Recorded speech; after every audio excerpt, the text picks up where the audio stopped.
A recent working paper, authored by David Neumark, Distinguished Professor of Economics at the University of California, Irvine, and Emma Wohl, a doctoral candidate in economics at the same institution, presents evidence that increases to the minimum wage may have adverse outcomes for low-income workers.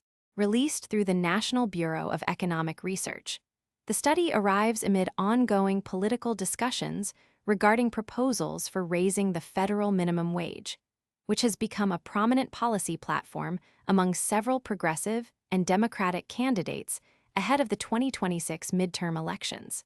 Utilizing data from the Survey of Income and Program Participation, which oversamples low-income households, and covering the period from October 2003 to December 2016, the analysis examines the implications of higher minimum wage policies on the employment status, weekly hours, and earnings of workers from economically disadvantaged backgrounds. The findings indicate that increases in the minimum wage are associated with reductions in employment retention, a decline in hours worked, and lower earnings among initially employed individuals in low-wage, low-income households. The authors note a lack of evidence suggesting that such policy measures yield benefits for the most economically vulnerable segment of the labor force. Instead, the results highlight the potential for higher wage floors to negatively affect the work prospects of those at the lower end of the income distribution. The study emphasizes the importance of distinguishing among minimum wage earners, noting that a substantial proportion are young people or students, many of whom may transition out of low-wage work as they acquire experience or skills.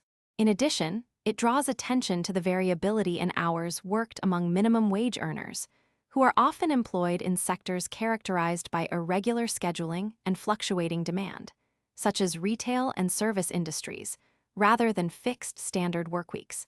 The research has sparked discussion among policy analysts and commentators, and contributes to a long-standing academic debate regarding the efficacy and unintended consequences of minimum wage policy.